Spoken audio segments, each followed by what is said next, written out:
Bismillahirrahmanirrahim. Assalamu alaikum dear students. How are you? Today we are going to learn past perfect continuous tense. Past perfect continuous tense एक ऐसा tense है जिसमें माजी के ज़माने में जो वक्त गुजर चुका है उसमें काम का कुछ हिस्सा मुकम्मल हो चुका है और कुछ हिस्सा जारी होता है। ठीक है, तो स्टार्ट विद एग्जेक्टिव सेंटेंसेस। सबसे पहले हम लोग उर्दू के जुमलों में इसकी आइडेंटिफिकेशन देखेंगे कि सुबह से बारिश हो रही थी। अगर हम सिर्फ जुमले की एंडिंग को देखते हैं तो ये तो हमें कंटिन्यूस टेंस लग रहा है, हो रही थी पास्ट कंटिन्यूस टेंस। लेकिन आपको पता है कि परफेक्ट कंटिन्यूस टेंस एक ऐसा टेंस होता है कि जिसमें वक्त लाजमी पाया जाता है और वो वक्त फिक्स भी हो सकता है और अनफिक्स भी हो सकता है। अब सुबह सुबह हमारे पास एक टाइमिंग है और सुबह से बारिश हो रही थी। जब ये कंप्लीट सेंटेंस बनता है तो ये पास्ट परफेक्ट कंटिन्यूस में फॉल करेगा। अगर ये सेंटेंस है कि बारिश हो रही थी तो वो कंटिन्यूस में फॉल करेगा। वो 2 घंटे से मेरी किताब पढ़ रहे थे, तो मेरी किताब पढ़ रहे थे हमारे पास यहाँ पे इसकी आइडेंटिफिकेशन है और वक्त शामिल हो जाएगा। तुम 12 बजे से क्रिकेट खेल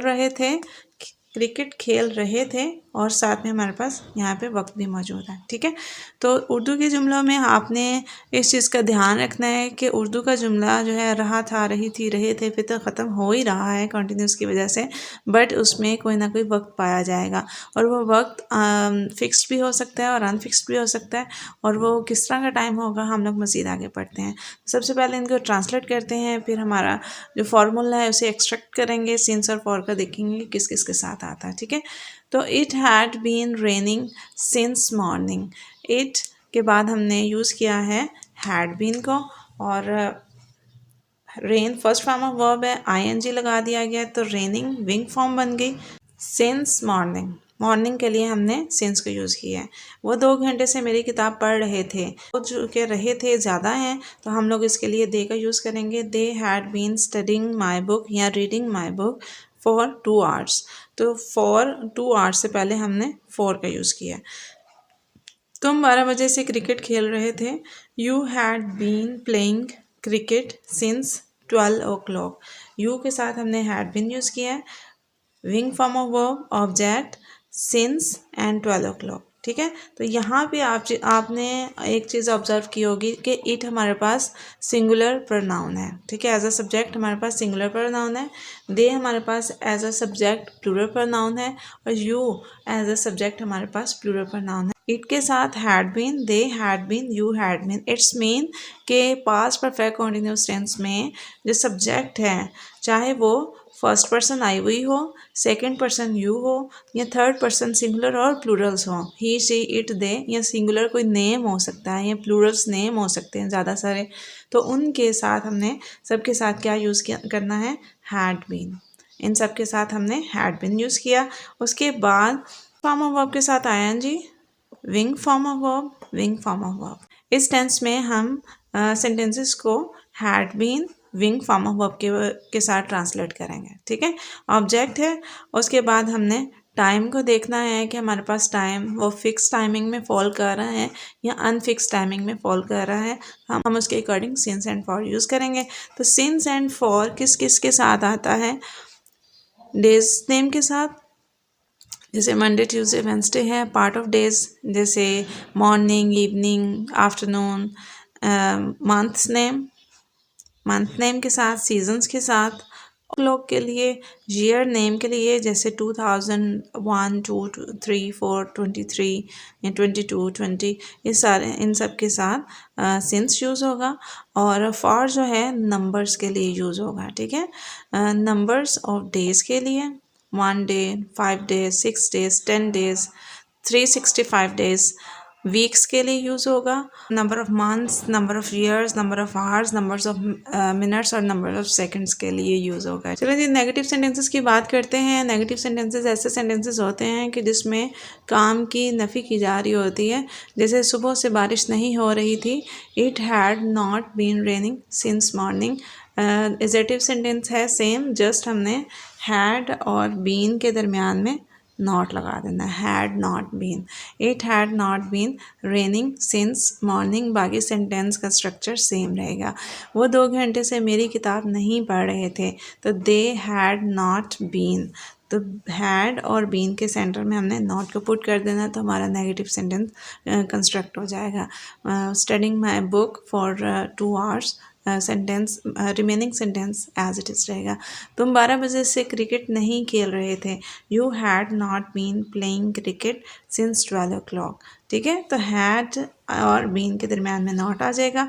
तो बाकी सेंटेंस का स्ट्रक्चर एज इट इज़ रहेगा। सब्जेक्ट है, हैड और बीन के दरम्यान में नॉट लगा देने से नेगेटिव सेंटेंस कंस्ट्रक्ट हो जाता है। और wing form of verb, object, since, for का यूज़ और टाइम है। और बाकी तमाम प्रोनाउंस जो एज ए सब्जेक्ट वर्क करते हैं उन सब के साथ हैड नॉट बीन हम नेगेटिव सेंटेंसेस में यूज़ करेंगे। तो मूव करते हैं इंट्रोगेटिव सेंटेंसेस की तरफ। इंट्रोगेटिव सेंटेंसेस का स्ट्रक्चर बनाते हुए आप 2 तरह के सेंटेंसेस देखेंगे, एक क्लोज एंडेड और दूसरे open ended. Close ended questions ऐसे होते हैं कि जिसमें आपने आंसर जो है वो 1 और 2 वर्ड्स में देना होता है। ठीक है, जैसे उर्दू में ये क्या से शुरू हो रहे होते हैं और इंग्लिश में ये हेल्पिंग वर्ब या एक्सिलरी जो वर्ब्स हैं उसके साथ स्टार्ट हो रहे होते हैं। दूसरा सेंटेंस हमारा ओपन एंडेड होता है जिसमें हमने एक डिटेल आंसर देना होता है। तो उर्दू में ये जो है सवाल के सेंटेंस के अंदर मौजूद होता है। ट्रांसलेट करते हैं तो इंट्रोगेटिव प्रोनाउन के साथ कर रहे होते हैं, जिसे WH फैमिली भी बोला जाता है। ठीक है, तो सो देखते हैं कि क्या सुबह से बारिश हो रही थी। Had it been raining since morning. Students हमेशा याद रखें कि जो कंपाउंड्स हेल्पिंग वर्ब होते हैं जैसे हैड बीन या विल बी या हैज़ बीन, जो 2 वर्ब्स मिलकर एक हेल्पिंग वर्ब बन रहे होते हैं। तो ऐसे सूरत हाल में आपने इंट्रोगेटिव सेंटेंसेस में जो मेन वर्ब होता है वो सब्जेक्ट से पहले ले जाना है, जिसका रिमेनिंग पार्ट होता है वो आपने सब्जेक्ट के बाद लिखना होता है। जैसे यहाँ पे हमारे पास हैड बीन एक कंपाउंड हेल्पिंग वर्ब है, तो हैड हम लोग स्टार्ट पे ले जाएंगे जिसका मेन वर्ब है। इसके बाद हम सब्जेक्ट को पुट करेंगे इट और रिमेनिंग पार्ट को हम सब्जेक्ट के बाद लिखेंगे। और first form of verb since और फॉर का यूज़ करेंगे, देन हमारे पास जो टाइमिंग है वो हम लोग पुट कर देंगे।